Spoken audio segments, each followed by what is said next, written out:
What's going on, guys? It's Jimmy here. Welcome to our daily show where we discuss everything you need to know about on a daily basis and what's going on here in our country, including money, investing, the stock market, the fourth stimulus package update, and stimulus check update, as well as inflation and the recession, which we're probably already in here in the United States. If you haven't subscribed to our YouTube channel yet, make sure to click the subscribe button down below. It's completely free to do so. And remember that new videos come out here every day on our YouTube channel at 10 a.m., 3 p.m., and 8 p.m. Eastern Standard Time. And also, thanks for hitting the like button for us down below. We got a lot to talk about here today. We're just finding out now about Russia's new nuclear threat against the United Kingdom. Check this out. Yeah, you can see here directly from Yahoo News, Russian state TV threatens to annihilate the United Kingdom, which is a major U.S. ally and partner and part of NATO, with 1,600-foot tall nuclear tsunamis. Yeah, here's the information. We're just finding out about this now because this is coming out of Russia, but a Russian state television agency has openly threatened to wipe the United Kingdom off the map with nuclear weapons, likely in response to a manufactured threat made up by another arm of the Kremlin's media empire. The news segment depicted the use of a single Sarmat super heavy intercontinental ballistic missile, or Poseidon nuclear torpedo, to destroy the UK. The entire segment was apparently based on a threat that the UK never actually made. Yeah. This comes as Russia is threatening pretty much everybody at this point with nuclear weapons.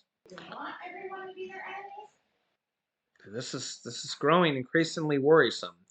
Russia's Channel 1 popular anchor Dmitry Kislov manufactured the threat on his popular Sunday evening television news program known as Russia's Spin Doctor, a popular news personality who in 2014 boasted his country could turn the U.S. into nuclear ash. In 2019, he listed a number of targets in the continental United States that would be hit in the event of a nuclear war. Yeah, this week he turned his attention to the United Kingdom, saying that Putin has the Russian nuclear forces on high combat alert, and then turned his attention to the allegations that the UK Prime Minister Boris Johnson could conduct retaliatory strikes, presumably on Russia, and then stated that the UK could be destroyed with a Sarmat or a Poseidon torpedo. In his segment, he described the UK as so small that it could be destroyed with a single missile, which carries up to 10 thermonuclear warheads, which Russia tested last week. Yeah, so if you see the comments of people wondering why supporting the war against Russia is going on and why so many different countries, the UK, the US, the European Union, pretty much most or almost all of Europe is combating against Russia. This gives you a little bit of an idea of what kind of enemy Russia is, okay, and what they're capable of, and why it's a very fine line of what we're going up against. So, yeah, and hopefully, we all have anti-missile capabilities to shoot this type of stuff down if it even happens all across the world, because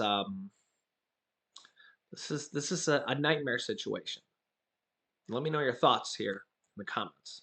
Meanwhile, President Biden and Ukrainian President Zelensky are going to be taking part in a G7 meeting ahead of May 9th here, just in a few days. in a virtual meeting with the G7 leaders, which normally Ukraine is not a part of, on Sunday morning. That will include Ukraine, though this time around. White House Press Secretary Jen Psaki said. White House Press Secretary Jen Psaki is going to be replaced as she is stepping down and moving to a media role outside of the White House. She has taken a job position where presumably she's going to be paid a lot more uh, than than a government position, and she's going to be replaced here by Karine Jean-Pierre, who is the deputy White House secretary, basically the kind of second in command deputy secretary. You can see her right here next to Jen Psaki here. So Jen Psaki will be stepping down, I believe, next week, and Karine Jean-Pierre will be the new White House press secretary here going forward. It's kind of weird how White House press secretaries never seem to last too long, especially underneath former President Donald Trump. They didn't last too long. Although that final secretary he had, which was yeah, Kayleigh McEnany. She lasted a pretty decent amount of time there at the end, but before that, he was firing people left and right. So, but in this case, it's Jen Psaki's choice as she is leaving and going over to a media company where she's presumably going to be paid a lot more. So, kind of good for her. So, kind of good for her. But in most people's jobs, this is a dream job to work for the White House. Um, because I mean, you know, you're you're working for the White House, right? But this meeting with President Zelensky and our president and the other G7 leaders is one day before Russia's Victory Day, which is a very significant day going back to World War II when they declared victory on World War II. Russia's Victory Day is May 9th. May 9th, which is a day after Mother's Day. Happy early Mother's Day to anybody that is a mother. Happy early Mother's Day. Um, but yeah, so you can see here they're going to be meeting along with a virtual meeting along with the G7 leaders, which includes Canada, France, Germany, Italy, Japan, and the United Kingdom and the United States. They're expected to discuss the response of Russia's war in Ukraine. And remember, the United Kingdom just got basically threatened from a Russian television station, not necessarily from Russia themselves per se, I guess. But it'll be interesting to see here what goes on with this. Some people say that May 9th, the Victory Day, Putin could use the day to formally declare war on Ukraine, as if they're, previously Putin has only referred to the war as a special military operation. Yeah, as if they're not, doing enough there already. And really the question here is how does this end? And does this end in World War III, where it's more than just Russia and Ukraine, and really all these other countries that are essentially supporting Ukraine, but not in the war? And will Russia attack all these other countries or us? And if you look at all these threats that Russia's doing, it's a very real possibility. Yeah. Remember, some people don't think this, and we hope this doesn't happen.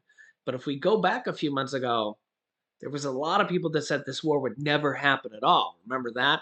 Remember all the people said, "Oh, this war will never happen. It's all fear mongering, and that's just the left with fear mongering, and Biden's just using propaganda and stuff like that." And I was just looking at it from a realistic point of view, saying, they got over 100,000 troops right at the border with tanks and everything, and I'm thinking, I mean, realistically, you really don't do that if you don't plan on, using a military strike as just, look at it from a realistic point of view. That's what I am. I'm a realist. And then look at what happened.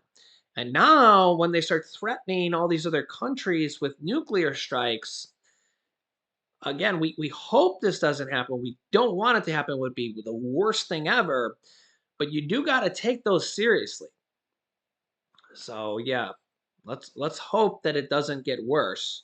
Um, and then remember that Europe is also now threatening and potentially, I think it's probably going to happen. I think it's a very real thing that Europe may do a complete oil ban from Russia, and this would put a huge dent in the Russian oil machine, the war machine.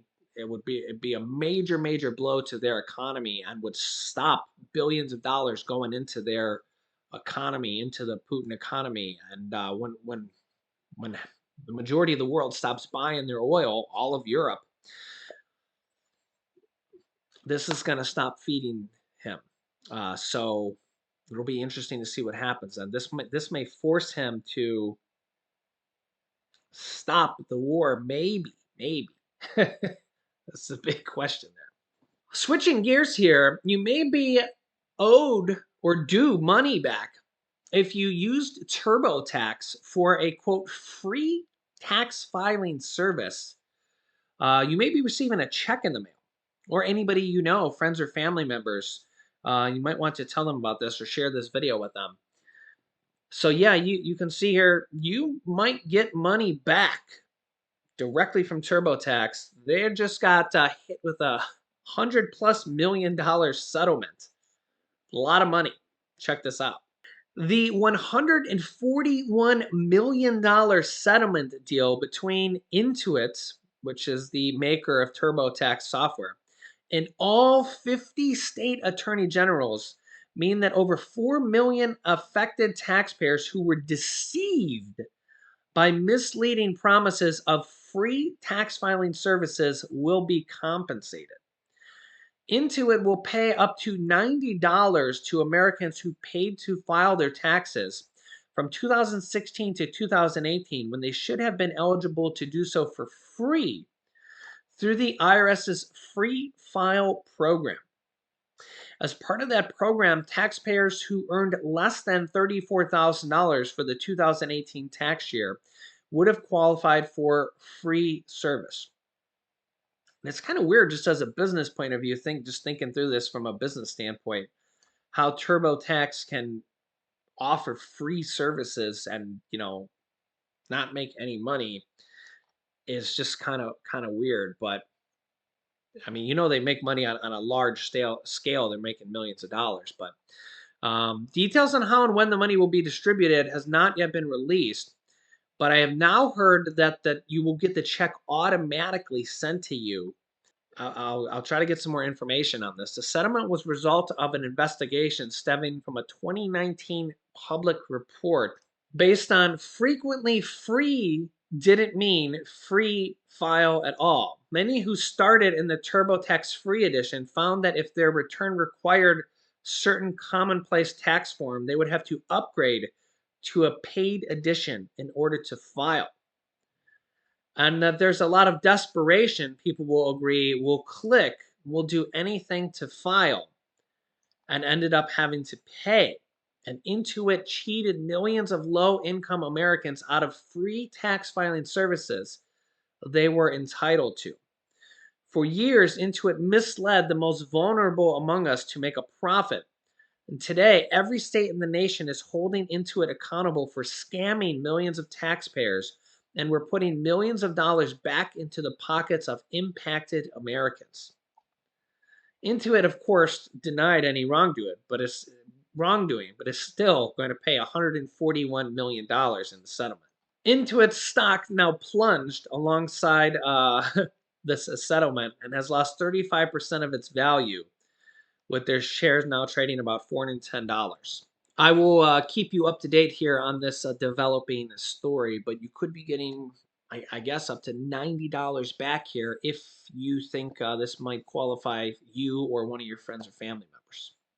And regarding one of the major stimulus checks and stimulus packages on the horizon, for this one, the state of California. California's gas tax relief bill is receiving bipartisan support. So, what is the delay? California has two different stimulus checks on the horizon right now. Remember that last year they sent out stimulus checks under the Golden State Stimulus Package 1 and Stimulus Package 2 for $600 for people making under $75,000 and $1,100 if you had a child. These are actually still going out. You could see the headline here from Newsweek. They're still actually sending some of these out. They actually just sent out some of these payments here in May. I'll show it to you right here on the screen. Yeah, so California are set to receive right now.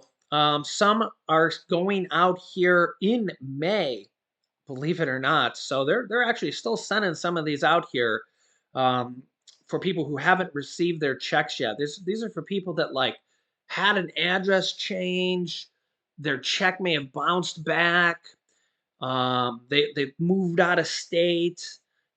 People that weren't able to get their check for one reason or one reason or another, and their checks have just been significantly delayed. But they're now proposing a new check for this year, just like a lot of other states are here as well. California is the largest state here, so their check went out to like 27 plus million people last year. The current two proposals for this year are $400 per car owner per car, limited to two vehicles per household. So $800 per household maximum, $400 per car. So this would go per car registration.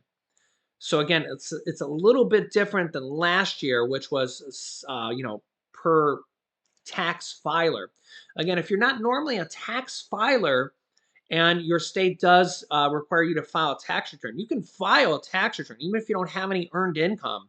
You can go ahead and file a tax return if your state requires it. Some states that are sending out stimulus checks are doing a special system where they are sending out the checks to normal non-filers.